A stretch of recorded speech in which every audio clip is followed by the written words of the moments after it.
Good morning, good afternoon, or good evening, wherever you might be in this fine world. You're listening to the Startup Selling Show, talking sales with Scott Sambucci. Today's episode is a guest episode, and today's guest is Carson Conant. Carson is the CEO of Mediafly, and it's a Chicago-based sales enablement solution. The topic today is sales enablement, and I got to say, going into this conversation, it's a topic that I've been wanting to cover for so long on this podcast because it's a topic that is new, relatively speaking, in the sales world. And frankly, and I mentioned this in the podcast with Carson, like I'm still kind of fuzzy. Like, what is sales enablement? I hear this word get tossed around. I hear this sales enablement managers. I see posts about the importance of sales enablement. And for me, doing sales every single day, working with teams every single day, it still seems like, what exactly is the sales enablement thing? And so this is one of the reasons I'm most excited to have Carson on, because he did a great job of defining what is sales enablement, and most importantly, talking about how you can start to implement and think about sales enablement for your company. Carson has grown up in an entrepreneurial family. He's no stranger to the challenges and rewards of building a big company. And under his leadership, Mediafly has been recognized, get this, been recognized as an Inc. 5000 fastest growing company for five consecutive years, and has just been voted in 2018 as one of Inc. magazine's best workplaces and best places to work. Pretty cool. Over the course of their journey building and growing Mediafly, they've worked with very large companies, Fortune 500 companies like PepsiCo, MillerCoors, Disney, and Goldman Sachs. And they've also worked with smaller companies as well. So in the course of my conversation with Carson, a couple things I would love for you to listen for. So number one, like I said, we talked about the definition. We defined what is sales enablement. We talked about content, and this word content gets brought up all the time, and it's usually associated with marketing. And so we talked deeply about the difference between marketing content and sales content. We talked about when and how to use content in your sales process and how it's different from content and usage in your marketing process. And specifically, we talked about the lessons from marketing and the marketing function in an organization and how we could be using content during the sales process. We talked about when to update your content, whether it's video presentations, case studies, PowerPoints, any of the other content you're using as part of your sales process. And we wrapped up by asking and answering the question, when's the best time to establish a sales enablement role in your organization? And that role doesn't necessarily have to mean hiring a sales enablement manager right away. Lots of different ways you can be thinking about creating a sales enablement role so that everyone in the organization is responsible for and accountable for the content that gets created and used as part of your sales process, which is very, again, different from the content used in the marketing process. So that's the crux. Those are the big highlights of my conversation with Carson. We'll head over there to conversation in just a moment. And in the meantime, I would love it if you would do one, maybe two things for me. Number one, if you would leave a review on Spotify, SoundCloud, Apple Podcasts, wherever you're listening to the show, please do leave us a review. Tell us how we're doing. Tell us what we like, what you liked. Tell other people what you like about the show, because those reviews are one of the things that these platforms use to boost and recommend our show to other people just like you. And speaking of other people just like you, the second thing you can do for us is tell a friend or 10. Viral, even though we have all of these ways for the podcast platforms to boost and show and suggest our show, our podcast, to other people just like you, the number one way of expanding the reach of any podcast still is viral. So please tell a friend or 10. So if you enjoy this episode, or you've been listening to the Startup Selling Show for a while, pick up your phone or look at your phone right now, send a text to a friend of yours that you think could really get a lot of value out of listening to a couple of episodes here. See if we can get them hooked as well, just like you're hooked. So that's it for now. Let's head over to my conversation with Carson Conant. So where I wanted to start the conversation, Carson, is, I've already told the folks who you are and why you're talking with us and all about your background and your company. What I really was keen to start with is the concept of sales enablement. And okay. One of the things that I did in preparation for our conversation is I went into Google Trends. So Google Trends is where you can look at keyword searches over time. And what I thought was really fascinating about this topic of sales enablement is that going in Google Trends, you can go all the way back to 2004. So we're looking at 15 years of data. Yep. From roughly, say, 2005 to 2010, it's all kind of like pretty low, not a lot of search interest over time for sales enablement. But then right around, I don't know, 2015, it starts to hit this uptick, like the slope of the curve starts to go up. Yeah. And now it even hit a peak over the last couple months, I think for good reason. And so I wanted to hear from you, like when you think of the term sales enablement, how do you describe that to people? Because it still feels like a relatively new phenomenon, so much so that I think a lot of people go, oh yeah, sales enablement, I know what that is. And they just go to like nod and go along because they don't want to be the people who don't know what it is. Yeah. So how do you define sales enablement? Why is it so important to a sales organization? So I'll tell you how I define it.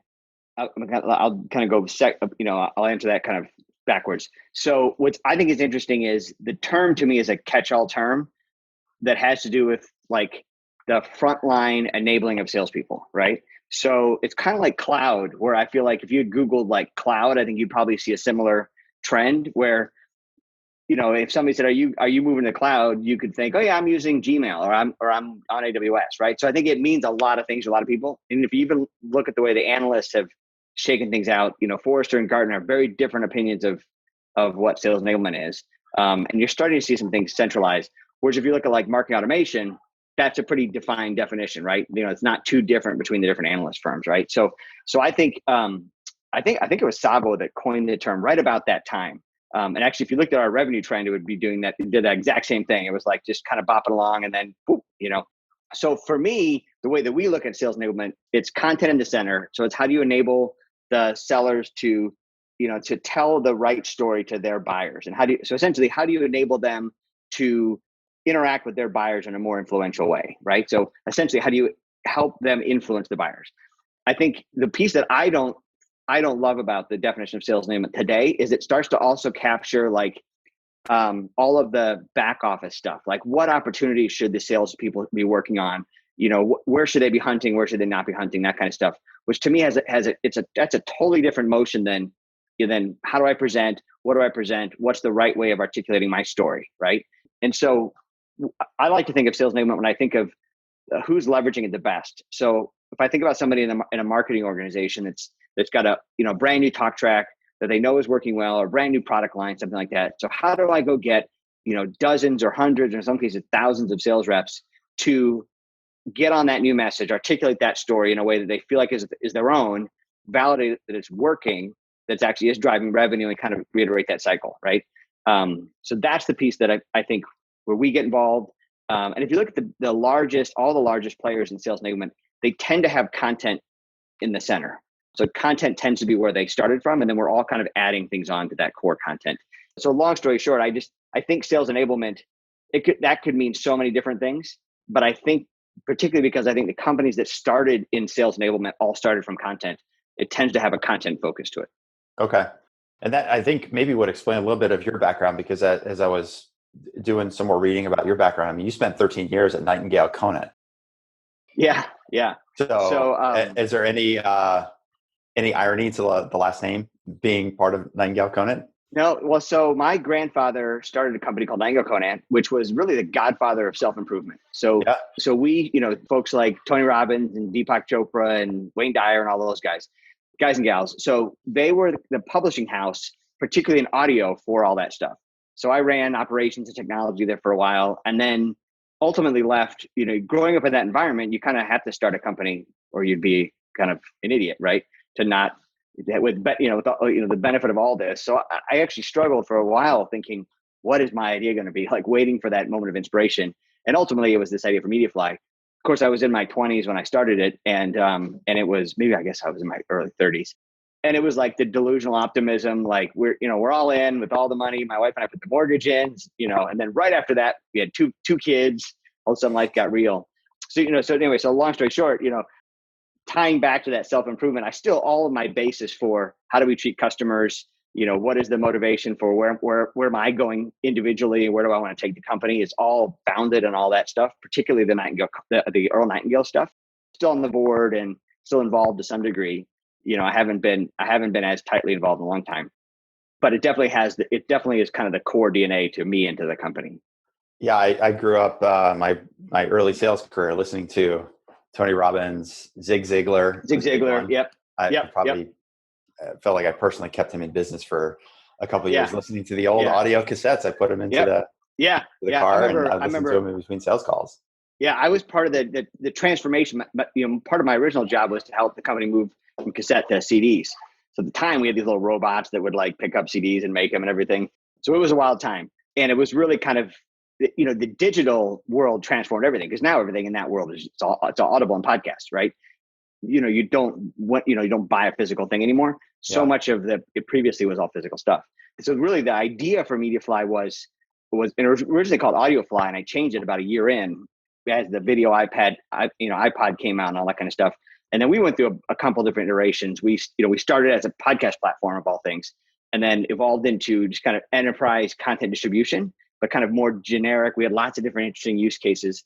And then the sales use case, it wasn't even called sales enablement back then, but the sales use case just seemed to be really exciting. And so we kind of grabbed hold of that, and that, we've just been kind of following that trend ever since. Yeah, that's interesting. That's about the same time that I was at Pearson Education, and then also I moved to Silicon Valley to work with a software startup where all the education content was moving online.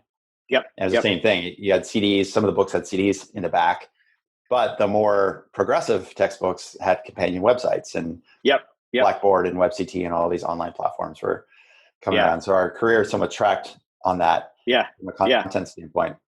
And so content being the core of what you talked about with sales enablement and sort of your background, I'd like to get into a little bit of a conversation about content from the standpoint of who owns it, who produces it, who decides when and where it should get sent out. And I know there's a lot of different questions, so we can unpack these one by one, because one of the becoming age-old arguments is, okay, so is it marketing that produces and sends out the content? Is it the sales team? When does it become sales content versus marketing content, the MQL, SQL? So we're talking about sales enablement, and you're talking about content from a sales enablement standpoint. How do you guys think about that? And how do your customers think about that? Yeah. So I think it took us a long time. I think it took the market a long time. I think it really took us a long time to realize who exactly we're selling to and what we're selling. When I started the company, we were fortunate enough to work with some really progressive companies that had already kind of bridged the gap between marketing and selling. So they had built kind of some cases it was a board level transformation initiative, right? So a lot of times these companies were called, it was like business transformation or something. So, the early companies we worked with, like MillerCoors and Disney and PepsiCo, we didn't have to understand that distinction, because somebody had built kind of this overarching layer essentially around creating content, and really, really progressive content. So they had made the connection between the story that the salespeople tell and content. So if you create content that is more interactive, more dynamic, particularly stuff that's data driven, you can arm the salespeople with a better story, and you can show them that it's in their best interest to use it, right? So, interesting. If you look back to Mediafly back in like can't remember when, maybe it would have been like 2016. That was the plan we were trying to take to market. And what we realized is most companies were not ready for that. And the reason is that they still had kind of a dysfunctional sales and marketing connection, right? So what we learned was that most companies, the marketing team comes up with the message, they come up with the content, and they come up with a deck, a template. And then the salespeople, for the most part, will take some of this stuff, then they'll rejigger it, and then they'll start using their own stuff forever, unless they see something that they absolutely know will benefit them, or they hear something that's come out like, this XYZ piece of content or this XYZ tool is really helping me hit my quota, so you guys all should use it. But it took kind of that ground influence, I think, to get a piece of content or a new message really adopted, unless they just came at it and really, really were heavy-handed from a company standpoint. So that presented a challenge, which was, we're selling to marketing people. We're trying to help marketing people solve a problem, which is, encapsulate their story better and put it in the hands of their salespeople better. But then you have a lot of the sales team saying, well, marketing never did anything for me. That content's all crap, doesn't work. And so we kind of got stuck in this limbo land for a long time, and we were just looking for progressive companies. What I would say has happened in the last year, and really happened right now, is that, as the whole digitalization goes, when people wanting to present off iPads, I think people were starting to be more willing to accept new kinds of content, interactive content, that kind of stuff. But I would still say if when I see companies that try and take like their same boring flat PDFs and PowerPoints and just move them over onto an iPad or move them over onto some sort of presentation platform, that's a recipe for disaster, right? I mean, the only way that ever works is if they just cut off access to the old portals, but it's never in the salesperson's thinking, wow, I really want to use that tool. It's going to benefit me, right?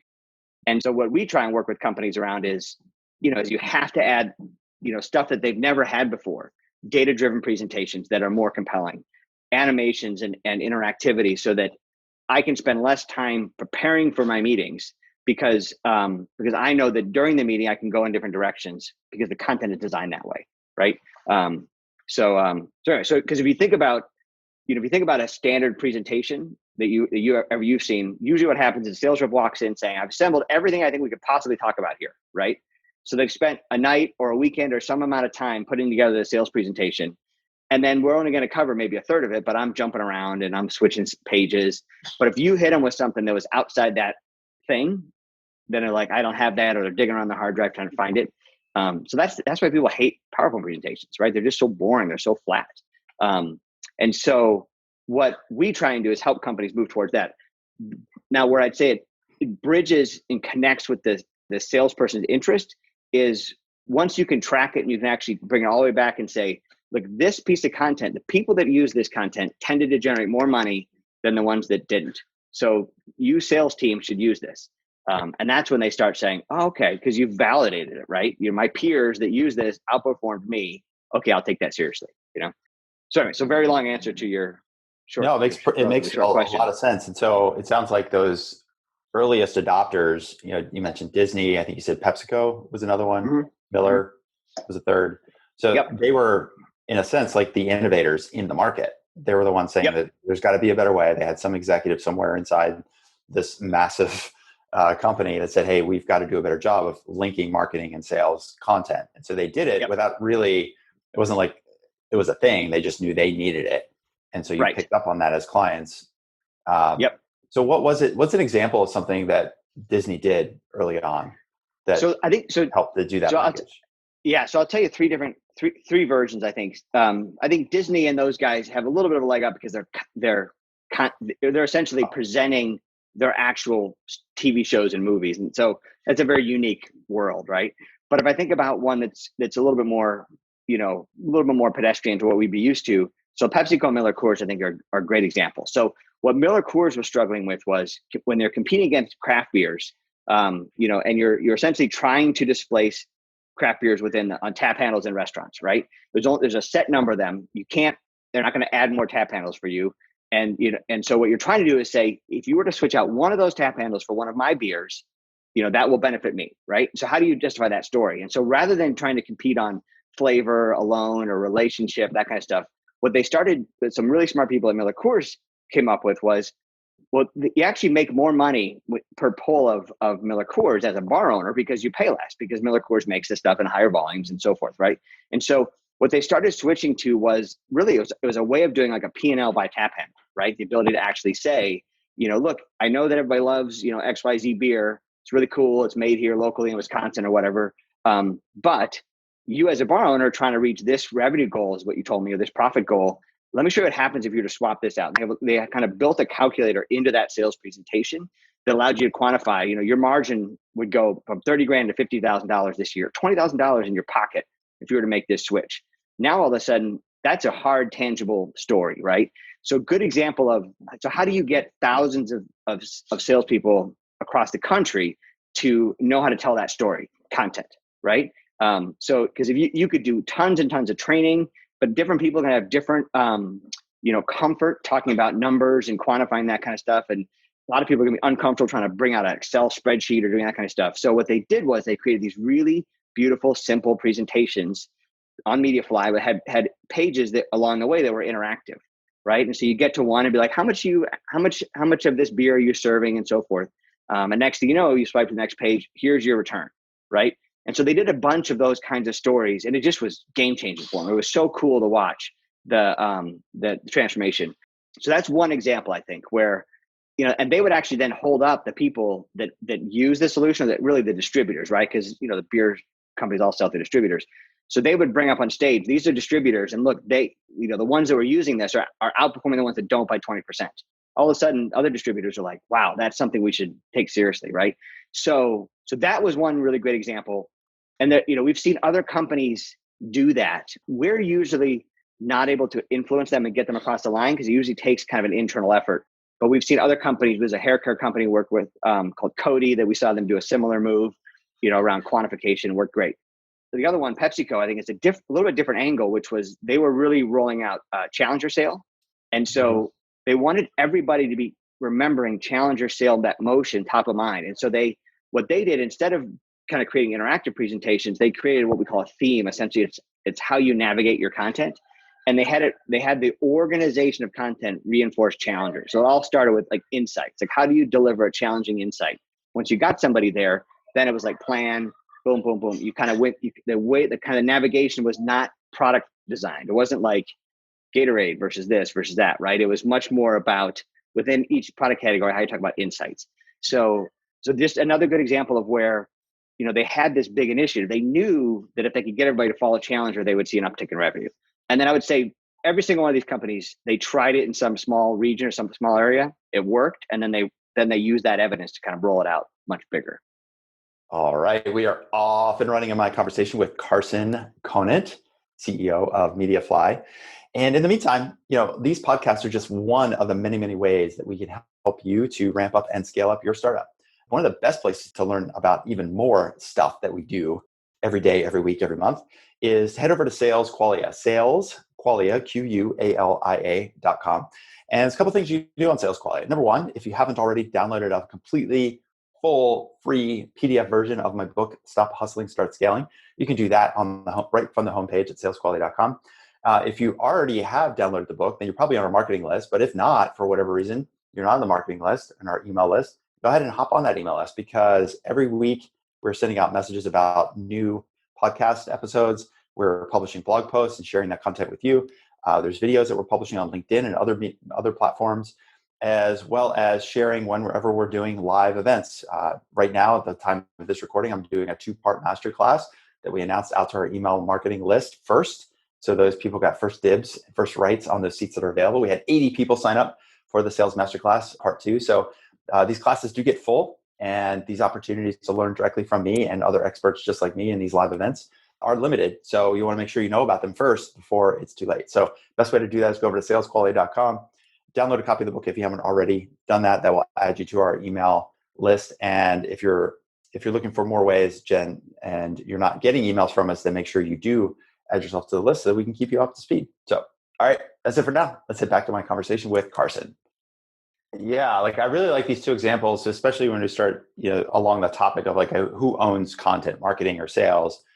Like the calculator example, it's not like you're going to do a Twitter post and say, hey, if you're a bar owner, click this link and then figure out how much more money you can make selling cores. You've got to have somebody who's already into a sales conversation of some kind.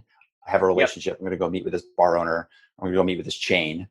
And I know profitability is really important, especially nowadays. So as part of my sales presentation, I'm going to prepare this content and have it ready so that when we talk through revenue and profit and cash, that it's ready to go. It's not top of funnel stuff. And the same with Challenger. Challenger by definition is a sales process, right? It's not a way to get marketing leads. You don't get marketing leads with the insight. The marketing leads are what generates the meetings. So now as a sales professional, as an executive, I walk in there and say, hey, here's what we find when we work with companies. Here's insight. Here's next step. Here's next step. So I think that those two examples are really concrete to think about that separation between what is marketing content versus sales content. Yep. And I think, and to your point, I think marketing, that's why I think sometimes it gets confusing, because marketing creates marketing content for lead generation. And a lot of times sales never even sees that, right? So you're right. That's one whole category. Then you have marketing content that sales actually uses, which there's a little bit of there's an odd overlap there, because the people that are actually using this are the sales team, not the marketing folks, right? But marketing tends to be the one coming up with that message, at least in relatively large organizations, right? And so, but there's still particularly if you're an organization where either you've been selling the same way, like we see a lot of manufacturing companies where you've been selling the same way for decades, right? I'm on a clipboard and a flip phone, and I'm selling off this person because I used to do this job or I used to be in there, right? Now, this is where I think it's interesting with COVID, because every company now got pulled across the chasm, right? So that, there's been a period of time now, I think we're kind of easing out of it, it seems like, but but where everybody had to sell remotely, right? And I think there's still going to be some of that, right? So, so now content becomes that much more important, because if I'm talking on this little bitty window, the thing I'm showing you, because the second I share my screen, my video gets really small, right? So I don't have any of the magnetism that I had when I used to be there, in face to face. So my content going to be a lot more interactive, a lot more dynamic, or you're going to start checking email.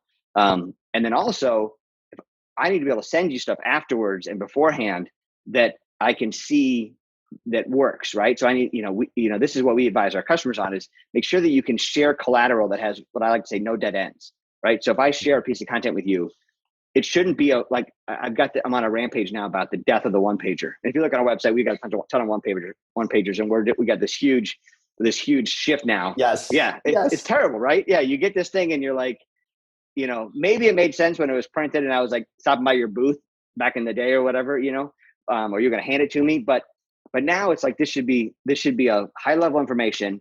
And if I want more, I can click on something and keep going deeper and deeper. And I should be able to wander content. And then me as a salesperson, I should know what you went down. What road did you go down? Right. So I can see, look, I sent this person, this high level thing about these 4 solutions, and he went down the road on this one.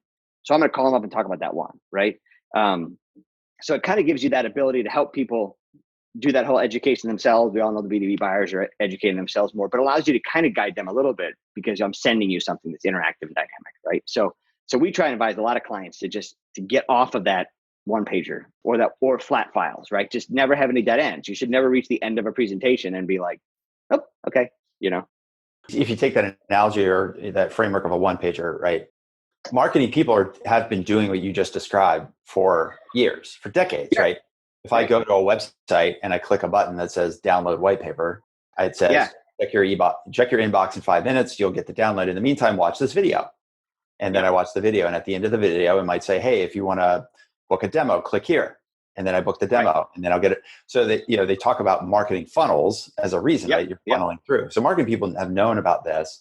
And it just sounds like if I send a one pager as a salesperson, which I tell clients all the time, never ever send one pagers, it would be akin of a marketing person saying, go to our website, which is just an online brochure. Right. And let us know if there's something there that's interesting. You would never do that in the marketing world. Right. So if we take that model and apply it to sales, you've already done most of the heavy work getting them into the funnel in the first place. And so if you align your content, as you said, maybe it's read this white paper, watch this video, listen to this podcast. Yep. Now the content is actually doing all the selling for you, because it's indoctrinating your prospect about all the reasons why you do what you do and how you do it. Right. And that's what I think the difference to me between kind of next generation content and a website is meant for infinite flexibility, right? At any point in time, I've got this big navigation bar of all the different things I can do. I can drop down industries. I can go and I'm swimming in a big, huge pool, right? As you move down the kind of sales funnel, the salesperson, we want the ability to direct them a little bit, but then you want to be able to say, I think you should, here's something that's interesting, because I'll give you an example. Somebody recently sent me an email and they said, I'm really excited about this new insights capability you have. Can you send me some more information on that? So then I was like, okay, this was about a couple months ago. And I was like, well, I don't want to send them a one pager because that's too static. And I don't want to send them the website because then they're not going to go wander all over the place. Right. So this is what kind of got me on the tear now of this new initiative, is that you want to be able to send them something that kind of gives them some jumping off points, but within a relatively narrow swim lane, because you kind of know through all your conversation what you're interested in, but you want to give the person the ability to kind of self-select in some different directions, right? Keep control by the illusion of giving control. That's a great way of saying it. Right. Yeah. Right. So because as a salesperson, I still need to be guiding you towards a sale. Right. And so, that's where, by seeing what you're doing, I can then come back and say, hey, it looks like you might, you kind of got to be careful, because you don't want to be like, I knew everything you're doing. Right. But, but you spent 23.67 minutes on this video, on this page. Right. Yeah. But that's where I think salespeople now are going to start to see the value of marketing content, is that they can see that sort of page level tracking, right? They can see how much time people spend on different things. And if they can go in a different direction. The other aspect I think is really unique is if marketing knows exactly what content's driving revenue, right? So you think about, for those of us who've been around long enough, the old adage that, I know half my ad spend's working, I just don't know which half. right? And I think the same thing happens on marketing content, right? I mean, when we run ads, Google ads, like we know within minutes, like which of these is outperforming something else, right? The problem with sales content is a lot of times it's used face-to-face like this. So a lot of times most companies have no idea what decks are actually being used and what content's actually being used. Or you go to my website and you download a PDF, then I have no idea which pages you looked at, right? So I think where marketing is then held accountable, but also has an opportunity to be able to say, look, this is what we're spending money on that's really driving revenue, because I can tie it back to the actual deals closed or deals progressing. Here's stuff that people are using, but it's not driving revenue. So we probably need to make that better, make the content better. And here's stuff that nobody's using and it's not driving revenue, but it's just gumming up the works. Every time I search for something, it's showing up in search results.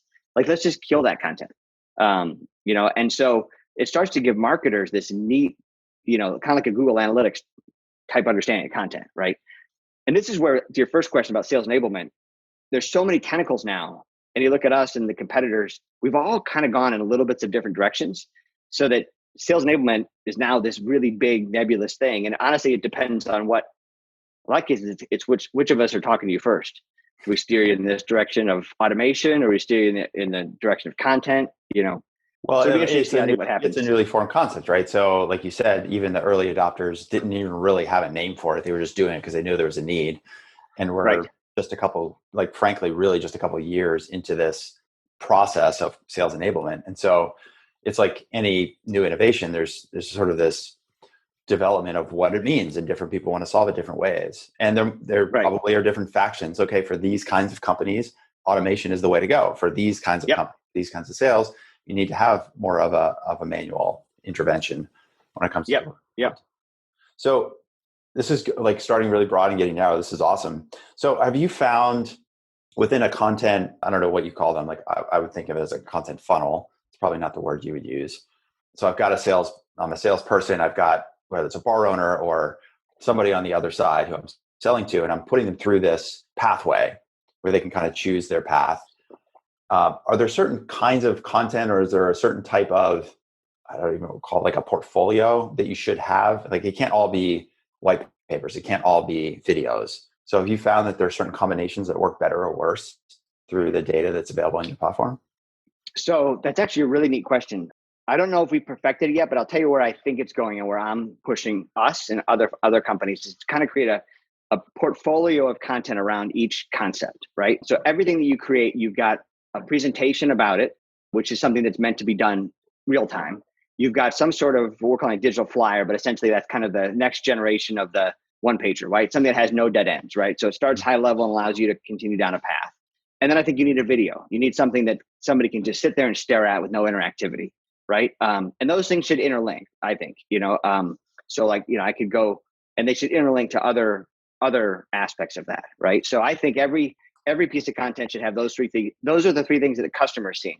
Then on the back end, you need training materials, right? So then how do you create readiness materials for those three things? And then, so that's what I would consider that kind of four-part suite. I don't know if that exactly answered your question or not. No, it does. I mean, I've thought about this myself, because like we do a lot of what you do. Like, for example, podcasts like we're doing now. A lot of people think podcast is marketing. We get very few new leads from a podcast. Usually what we find is people that have been following me on LinkedIn or been on the email list. They see an announcement about a new podcast episode and they go, oh, that topic, that's sales enablement. I got this problem. I want to listen to it. And then now it becomes part of that sort of sales related content. More so than marketing related content. And even so much as like we talked to a company founder who's interested in joining our program. That's take weeks from initial conversation to the time where we decide it's a good match. And in between that, we might send them like, oh, by the way, remember in that first call you said like outbound's really hard for you right now. Well, why don't you listen to this podcast episode with Jason Vegas? I think you'll really learn something from it. So it's a very cool brute force way of doing it. But we found like something audio, something visual, something like blog posts.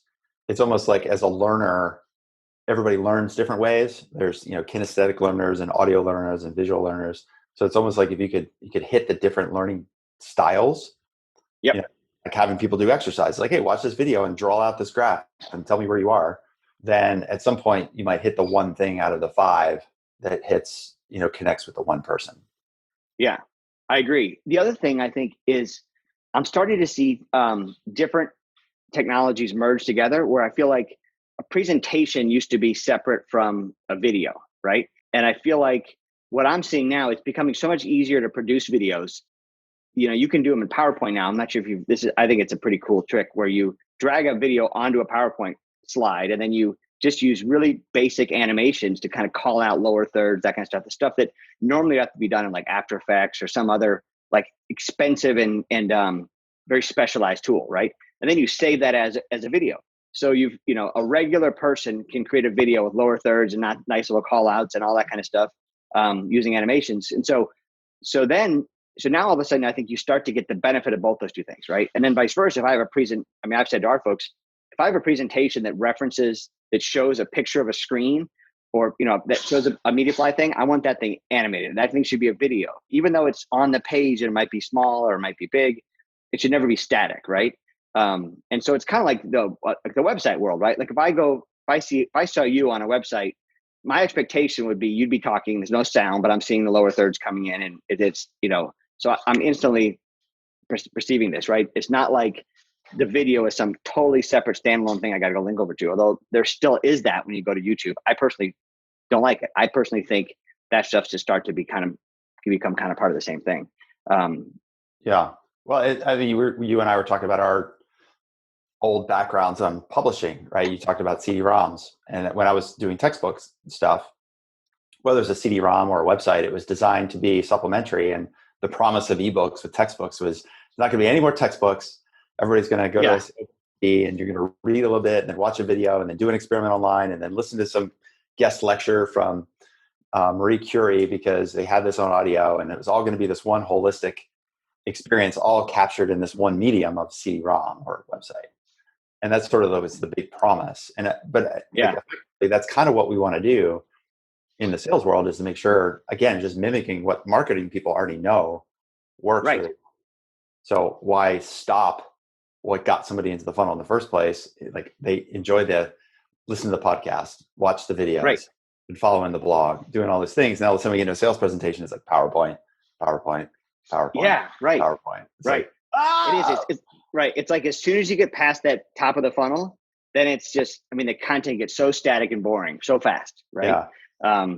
And I think, and that's what I think that's why salespeople don't trust marketing, I think, is because they're so used to that. It's whatever marketing is going to create, it's going to be static. It's going to be more boring than what I would be telling people, right? Or I wouldn't tell it that way, but you've scripted me in a very linear way, right? Right. And so that's, one of the biggest things we hear from marketers when they're talking to us is, when we're saying, well, what do you want to know from the system? And the answer is, I want to know what content my reps are changing. So they're not even saying like, that I want to know they're using. It's like they know their reps are out there changing content and they just want to know what it is and why, right? Which just, I think, illustrates the disconnect there. But I think, and I believe that as you bring in more interactivity, more animation, stuff that a rep could never do on their own, they will start to lean on it, right? Like if I could click on, let's say I'm selling tools, and I could click on something and you'd see that tool in action right there on the page. Now all of a sudden that's pretty cool. That's something that I never could do before, and I couldn't do it in my own. I couldn't make my own PowerPoint presentation do that, right? So I think that's the biggest thing I think that we're missing in most companies is creating content that's so compelling and so engaging that the reps could never do it on their own, right? They could never create something that's interactive, nor would they want to. And by doing that, all of a sudden they're going to lean on it more, and then they see the marketing sees that it's working, and then they do more of that and less of the stuff that's not working, right? Yeah. So now we sort of talk big picture. I think like selling this concept of why the content needs to be sales-driven content. And it's easy to talk about like Miller and Disney and these huge companies that have armies of people that are doing this. What if I'm a small company? What if I'm a startup and it's the CEO is doing sales and maybe I have an SDR or two, or I've got a marketing person and me, or even a small sales team. I might have a marketing director, marketing coordinator, a couple SDRs, a couple AEs. And I'm trying to figure out like, how do I implement all of this? Because it sounds great. I know I should be doing this, but meanwhile, I'm trying to put the airplane together while it's jumping off the cliff. So if I wanted to put this into action, how would you advise people to think about content creation, content distribution, monitoring the content? Like, how would you actually put this into action if you are a small company or a small team? So that's a good question. A lot of times we'll typically start with small teams and big companies. So we have a little bit of experience with this. Okay. So I would say it's just as intimidating for a big company as it is for a small company. What I would say is, I think there is a point where a team, let's say of 5 salespeople and less, I think that you know, the value of some rich interactive thing is probably not justified. And at that point, I think what I think our job at that point would be is, you know, use our freemium solution, and really we're teaching you how to do your own stuff in PowerPoint, right? You don't need some of these heavier things. It's, you know, there's just some basics that if you understood how to do some interactive and animations, that kind of stuff. But I think once you get to that next level of company, so let's call it, you know, I would say 5 to 50 salespeople. From that point up, I think you get a real multiplicative value if you can really up-level content, right? Mm-hmm. And so that's, you know, where I still think everybody gets hung up. Where we hear a lot of times is, well, we love the sound of all this, but our content's not ready, right? Or our content's all crap, or, you know, so We they get don't hung have up. content. I mean, I'll use that. I know you're on the 5 to 50 group, but I'm thinking about that 5-person sales team or CEO cobbled together like first version of a sales team. And they're saying, like, I don't even know if I have content. Like, what content should I produce if I was going to do like a short, even something short and small? Right. And Around that's this. where I think, so in my mind, I think what you start with there is more of the measure, right? So how do you measure the effectiveness of content, right? So we always say that we try and help companies in 3 ways, right? So one is increase the efficiency of just how they create and maintain this stuff, increase the engagement of this content, and ultimately track and measure the performance of it, the effectiveness of this content. So I think if you're a small company that you've got a 30-page pitch deck, then you get a solution that can track what's actually being, on a page level basis, what's actually being used and what's not being used, right? Mm-hmm. So start to understand, before you even start to make changes, start to understand what's even working, right? So because you could have a deck that's this long, and this is the piece that's really resonating, or people are skipping over this piece, or they're not even getting to the end piece. So don't spend as much time, working on that. And I found this to be really interesting when I was presenting to investors. So that kind of, you think about it in my world, right? So I would probably be, one of 2 or 3 folks inside of Mediafly that would be presenting to investors. So it's similar. I've got a very small audience and a very small team that's doing this. And we would watch what they were looking at. And a really great example is everybody would skip right to the finances slide. They'd skip over all of the story, right? And so what we made the decision was, well, what we need to do is include some story on that page, right? So rather than having a full page chart of numbers, let's have it be a little bit smaller, but then have a sidebar with some explanation. Let's assume they skipped over all this stuff, and all of a sudden you started to see people understand what was going on. They understood the numbers, right? And so I think the same kind of thing can happen whether you're a massive company or a small company, right? It's just understanding, particularly when you're sharing content with a recipient, right? Because when you're 5 people, you're only presenting your deck, you're 5 people presenting that. But if those people are also selling or sending materials out to their prospects and customers afterwards, then all of a sudden you've got a huge number of people that are consuming that stuff. And so understanding which of those pages they're actually using, which ones are they not using, what's driving revenue, what's not driving revenue, becomes, infinitely valuable. So you're that one person CEO, you're now trying to figure out, okay, across my 5 people and across my audience, what's working? And then you can kind of iterate on that, right? And like you said, it's the same thing we've been doing on websites forever. I mean, the idea of not having analytics to know what are people's bounce rates on different pages is archaic, but the same concept does not really exist for sales content. You don't know what the bounce rate is on page 38 of your pitch deck, right? And so that's something that's an easy start. It's one of those things where you just need a solution for doing the presenting, us or one of the other folks in our space. So then you're just getting the data. Then the next step is, okay, what do I do with that data? I need to improve my presentations. I need to do more of that stuff, I was imagining this. You've seen that movie Apollo 13, Tom Hanks. Mm-hmm. Yeah, you got to get this to fit into this. Yeah, well, they've got, they come in, there's like a box of stuff they throw on the table. Yeah. They say we got to get those guys from down there to here using only this stuff. I was sort of imagining this. It's a great scene. Yeah. It's a wonderful scene, and it shows how much constraints drive creativity. Yeah. And I think it relates to this situation. If I'm a small team and I don't have a bunch of marketing collateral, but I've been, as a CEO, maybe sending out stuff for the last 6 months. I've got 2 or 3 salespeople. I've got some marketing people. we've been to, a booth. We've done a booth 6 months ago and people grabbed this thing or they downloaded that white paper. And you could sort of, I think, just maybe do like a cross-sectional analysis across people. So it's me, the marketing person, the product team, the salesperson. So cross-sectionally, what content are they each person developing and sending? Is each person developing and sending? And then do like a time series as well, maybe over the last 6 months, and sort of cobble this together. You probably realize, whether it's through just blog posts or even individual emails that you've sent to customers after a sales call. Because I remember in real estate, that was one of the best places to teach real estate agents how to blog. Like if you don't know what to blog about, look at the emails and the questions you're answering from your buyers and sellers and just turn those into blog posts. Yeah. Right? So you have this content. That's a great idea. Yeah. You probably don't realize it, but if you just sat down, to your point, and just like cobbled together what you are using and you've got some evidence, okay, we'll use this content and then this customer ended up buying from us. It's not perfect, but you're kind of bootstrapping a model based on the data that you have. And from there, you can come up with a version 1.0 of this, I think. Yeah. And it also reminds me of, I think, I think people's natural inclination is I gotta create a big, long presentation deck, right? So a lot of content, I got to encapsulate everything. Whereas I think if you kind of like you're saying, we call them vignettes, but like you're saying about the blog posts, right? So it's like, if you go back and look at it, you're not trying to write an article, you're trying to write a book here. Take that little nugget and turn it into something that's useful, right? Like as a blog post. So I think the same thing happens with sales content, which is, don't think about this as part of a 20-page thing. Think about it as a little vignette that's 1 to 3 pages long, maybe 5 pages, that tells a very specific story, and then interlink that with the rest of your stuff, right? Because once you move to an enablement platform, then you're not confined to things being in a linear presentation, right? Now, on page 3, I can click on something and jump to this other presentation. So now all of a sudden, you got to get good about how you interlink these things, but you can start to create these little vignettes, and they're definitely much easier to think about. They're much easier to say, oh, I got a cool idea for a little vignette there, right? And I can create that one little thing, I deploy it, figure out how to link to it, and then now that's out there living in the world, right?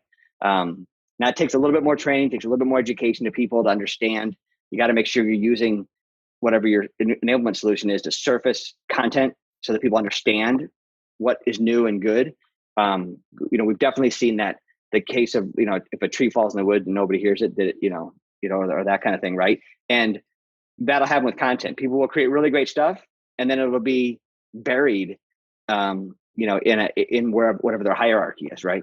Versus, and that was one thing PepsiCo wanted to do the way they did so well, which was surface the most recent content and the most recent, it was like a little pitch from, I think it was their president at the time, or it would kind of change. So when you first loaded the application, you'd see all your navigation, but it'd be, here's some really great new content that you might not have known is out yet, and here's a little pitch from the president. And so that kind of, every time you came back, you always saw something new and fresh, right? And so, whereas I think most of the challenges of sales portals is they become just a dumping ground for stuff, right? So it starts to feel like I'm just searching searching the web before you had Google, and it just was like, you just get a bunch of crappy things, and you're like, I might as well build my own stuff.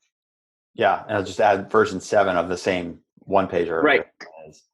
So who should be responsible for the hygiene of that? Because you talked about having sometimes content's not being used anymore. It worked before, but not now, for whatever reason. Ideally, you'd have a sales enablement manager who's in charge of this. But before that, before you're even at that step, whose job is it to review that and clean it? Yeah, it's a good question. I think initially what we usually suggest is create rules, right? So, try and set up rules that'll, kind of create your own hygiene, right? So things like automatically archive content that hasn't been used in 90 days. The chance of you being on day 91 being like, where was that piece of content, is very small, right? It's like the pants you haven't worn in 3 years. It's like at some point, just have a rule to donate these things, right? So I think if you have some just automatic purging, that's one thing. The other thing is individual people should never be able to create content and stick it in the core repository. That's our belief, right? So you should be able to keep your own, I as a salesperson create my own variation of something and keep it in, my own little area. That should not clutter up the master place, right? I can share that with other people. I can collaborate on that. But you need to have a pristine collection of everything. So we always think of it kind of like Netflix, right? So you should have, you should have this experience, which is very personalized to the sales organization or to me. And it should be, I should be able to be like, do I want comedy today? Do I want action drama? I should be able to quickly switch between what I want, but it should follow that sort of like consumer friendly experience. It shouldn't, what most sales portals are, is they look like some boring intranet with just pages and pages of content and a tiny little thumbnail. And you're like, I don't even know what that is. Right. So I think, so those are just a couple things around just the cleanliness of this stuff, right? Is it definitely, the more you invest in the organization of that, the better it will work. And we've seen that just time and time again.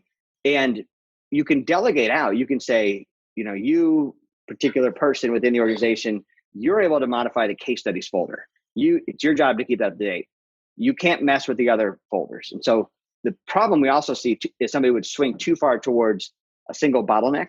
And if everything has to go through one person, then it'll never be up to date, right? And as soon as stuff's not up to date, the sales reps will give up on it, right? But if you delegate that permission down so that, we've got some cases where thousands of different people can manage little parts of the hierarchy. They can keep their one little part up to date. And so it's always up to date. And then you kind of have somebody like you mentioned, that enablement person that understands the overall landscape. And so this can work if you're, a small company it could be, 100-person company with 5 salespeople. You have the same challenge. You can have multiple people managing content.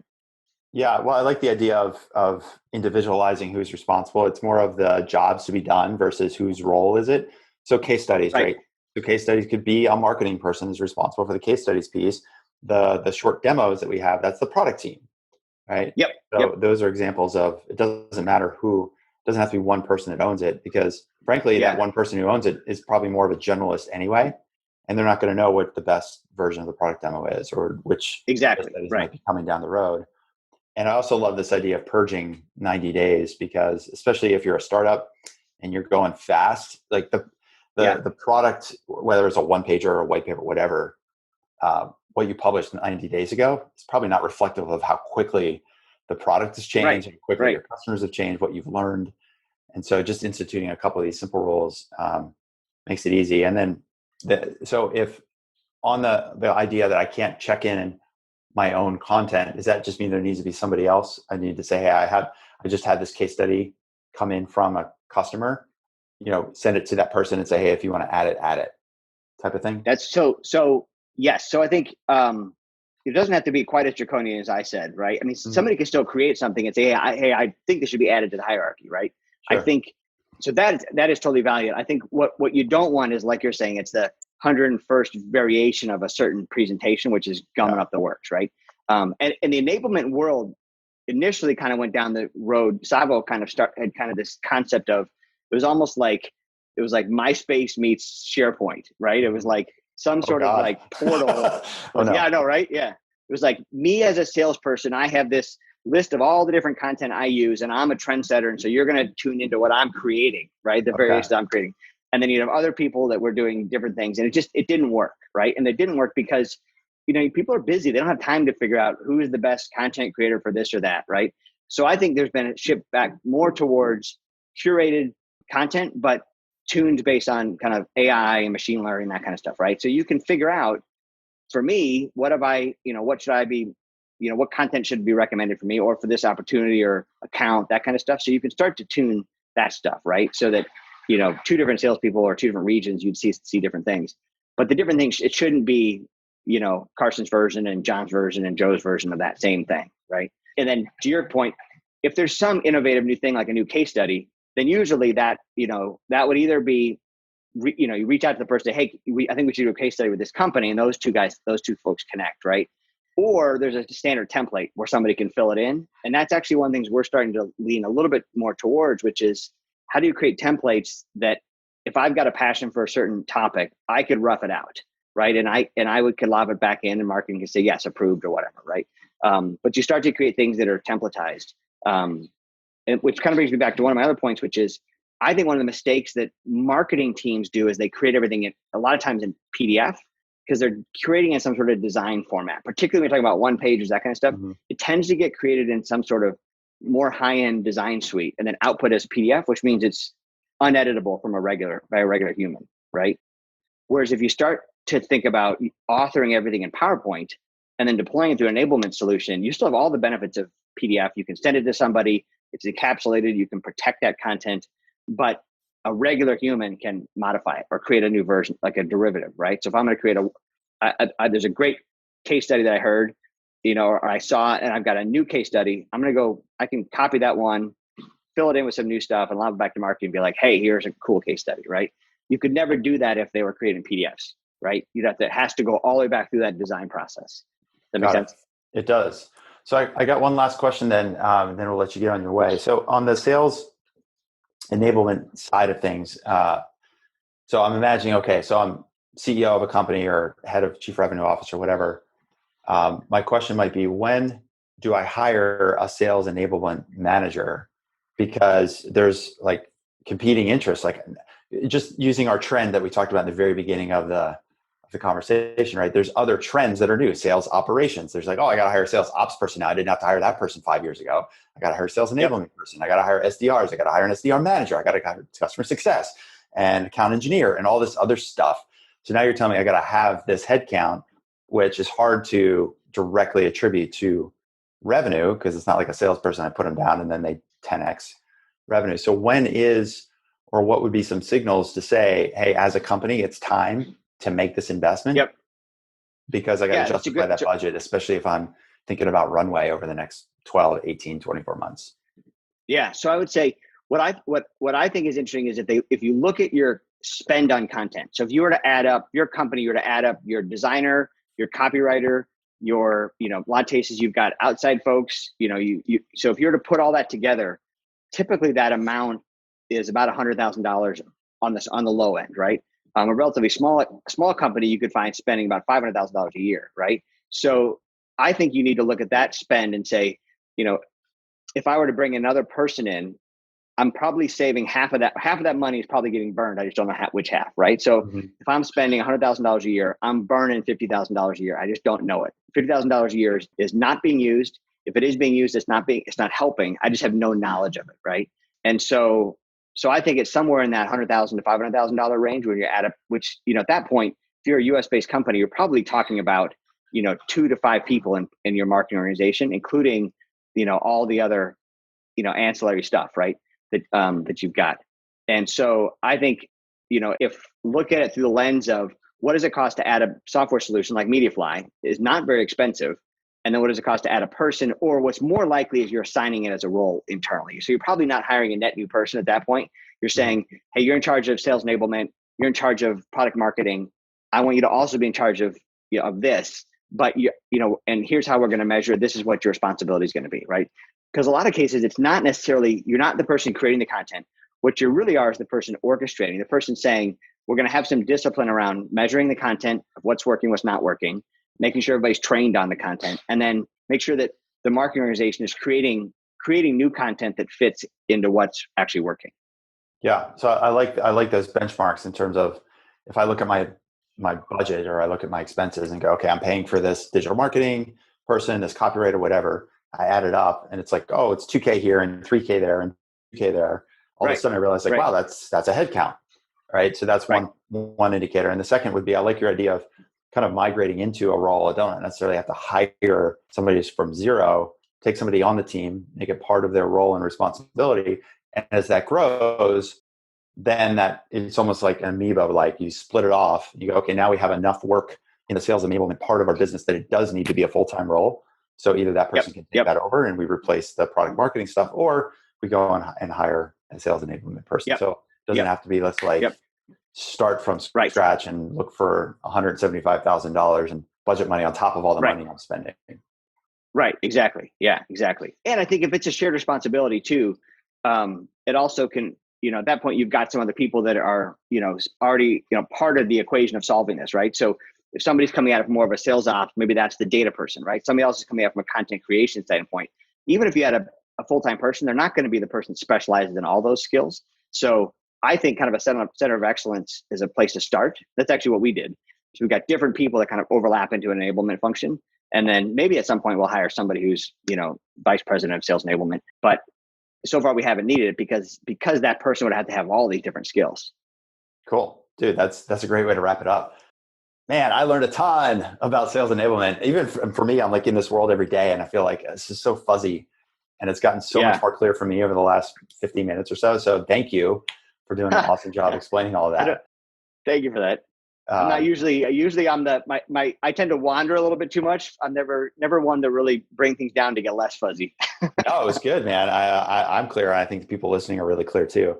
So where can people check out Mediafly? Where can they connect with you? What's the best place to go if they want to learn more about your company, your product, and just sales enablement in general? Yeah, so Mediafly.com is the best place for me, or LinkedIn is the best place to get me. We also have a sister site called evolveselling.com, which is purely thought leadership. So we're not trying to sell you anything there. Yeah, evolveselling.com, which is our concept for where we think customers should get to. So that's a really neat place, just as purely a learning resource area. Yeah, and then Mediafly.com if you want to know more about the actual solution side of things. Yeah, evolveselling.com. That's the Evolve Selling Institute with Tom Picello. Yep. Perfect. I just joined him on his podcast last week. Oh yeah, that's right. So, yeah. So we're just swapping content around. Exactly. And that's because this truly is something that everybody needs to solve, whether you buy Mediafly or you buy somebody else. There's such, it's kind of raising tides, a rising tide raises all ships, right? I mean, we need to get everybody thinking, get off of flat content, right? So however it takes, the listeners to get there, I'd love to help, but there's lots of other ways to get there too. Cool. So we'll put links to Mediafly, your LinkedIn profile, and also evolvedselling.com. And dude, as soon as we get this thing produced and out there, we'll share it with you so you can share it, make it part of your content that you're sharing out with people. Cool. And cool. If anything else comes up in the meantime, let me know. Dude, it's been a hoot having you on. Thanks so much, Carson. Really appreciate the time. It's awesome. Thanks. I appreciate it. All right, man. We'll see you.